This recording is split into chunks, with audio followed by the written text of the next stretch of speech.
Hi friends, இந்த வீடியோவில் எதை பற்றி பார்க்க போகிறோன்னா ஐபிஎல் டிக்கெட் எப்படி புக் பண்ணுறதுன்னு சொல்லிட்டு தான் பார்க்க போகிறோம்.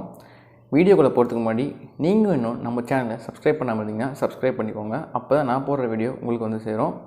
வாங்க வீடியோக்குள்ளே போயிடலாம். ப்ளே ஸ்டோரில் இருந்து புக் மை ஷோ ஆப்பை இன்ஸ்டால் பண்ணிக்கோங்க. ஆப்பை இன்ஸ்டால் பண்ணிட்டு ஓப்பன் பண்ணிங்கன்னா உங்களுக்கு லாகின் பேஜ் வரும்.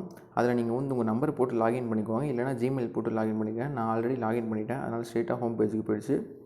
இப்போ பார்த்தீங்கன்னா ஸ்டார்டிங்கில் வந்து பார்த்திங்கன்னா மூவிஸ் புக் பண்ணுற மாதிரி தான் இருக்கும். அதனால் நீங்கள் மேலே வந்து தேடி பார்த்தீங்கன்னா மூவிஸ் ஸ்ட்ரீம் ஸ்போர்ட்ஸ்னு இருக்கும். அதில் ஸ்போர்ட்ஸ் கிளிக் பண்ணிக்கோங்க. கிளிக் பண்ணி உள்ள போய் பார்த்தீங்கன்னா ஃபஸ்ட்டு ஃபுட்பால் தான் வரும். நீங்கள் வந்து இதில் கிரிக்கெட்டை ஃபில்டர் பண்ணணும்னு நினச்சிங்கன்னா அந்த டுடே டுமாரோ திஸ் வீக்கெண்ட் பக்கத்தில் கிரிக்கெட்னு இருக்கும். அந்த கிரிக்கெட்டுக்கு செலக்ட் பண்ணிக்கோங்க. செலக்ட் பண்ணி பார்த்தீங்கன்னா எந்தெந்த மேட்ச்சுக்கு டிக்கெட் வந்து விட்டுருக்காங்களோ அந்தந்த மேட்ச் வந்து ஷோ பண்ணணும். பார்த்தீங்கன்னா இப்போ 4 மேட்ச் வந்து வருது. நான் மும்பை இந்தியன்ஸ் சூஸ் பண்ணிக்கிறேன். சூஸ் பண்ணி உள்ளே பார்த்தீங்கன்னா டிக்கெட்ஸ் எவ்வளோ வந்து ஸ்டார்ட் ஆகுதுன்னு சொல்லிட்டு காட்டும். 990 ஆன்வர்ட்ஸ் ஸ்டார்ட் ஆகுது. நான் வந்து புக் கொடுத்துட்றேன். இப்போ எந்தெந்த சீட்ஸ் நீங்கள் வந்து எத்தனை சீட் புக் பண்ணுறீங்கன்னு சொல்லிட்டு கேட்கும். நான் வந்து 1 கொடுத்துக்கிறேன். 1 கொடுத்துட்டு இப்போ ப்ரைஸ் ரேஞ்சு காட்டுது, என்ன டிக்கெட்ஸ் அவைலபிளாக இருக்குதுன்னு சொல்லிட்டு. இங்கே வந்து பார்த்திங்கன்னா 4950, 15,000, 3600, 9200, 4350, 990க்கு அதுக்கப்புறம் இருக்க டிக்கெட்ஸ்லாம் வந்து சோல்ட் அவுட் ஆகிடுச்சு. அதனால் இப்போதைக்கு அவைலபிளாக இந்த டிக்கெட்ஸ்லாம் தான் இருக்குது. நான் வந்து 3600 கொடுத்துட்றேன். கொடுத்துட்டா இங்கே வந்து எஃப் செக்ஷனில் வந்து இருக்குது.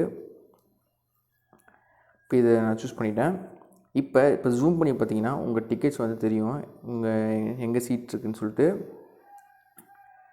இப்போ 207 வந்து நான் கொடுக்குறேன், புக்குன்னு கொடுத்துட்றேன்.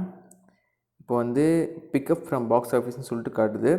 உங்களுக்கு வந்து ஒரு கியூஆர் கோடு இல்லைனா ஒரு 16 டிஜிட் கோட் மாதிரி உங்களுக்கு ஜென்ரேட் ஆகிடும். அதை வந்து நீங்கள் பாக்ஸ் ஆஃபீஸில் காட்டினா உங்கள் டிக்கெட்டை வந்து உங்களுக்கு கையில் கொடுத்துருவாங்க.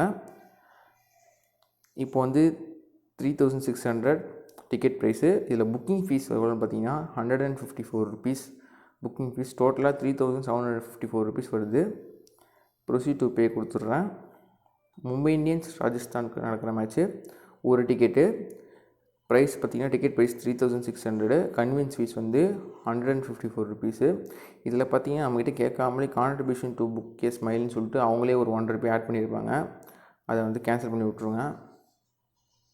இப்போ ரிமூவ் பண்ணிட்டேன். இப்போ வந்து அந்த 1 ரூபாய் வந்து கீழே பார்த்திங்கன்னா பேயில் குறைஞ்சிருக்கு. இப்போ வந்து நீங்கள் உங்களுக்கு எந்த ஆப்பில் நீங்கள் பே பண்ணணும்னு நினைக்கிறீங்களோ, இல்லைனா உங்கள் டெபிட் கார்டு மூலியமாகவோ எப்படி பே பண்ணணும்னு நினைக்கிறீங்களோ அதை நீங்கள் சூஸ் பண்ணி பே பண்ணிட்டீங்கன்னா அவ்வளோதான், உங்களுக்கு வந்துடும். உங்கள் டிக்கெட் உங்களுக்கு சொந்தமாயிடும். இப்போ உங்களுக்கு டிக்கெட் எப்படி புக் பண்ணுறதுன்னு ஒரு ஐடியா வந்திருக்கும். இது மாதிரி பண்ணி நீங்கள் டிக்கெட் புக் பண்ணிக்கோங்க. இந்த வீடியோக்கு ஒரு லைக் கொடுத்து சப்ஸ்கிரைப் பண்ணிக்கோங்க. பாய்.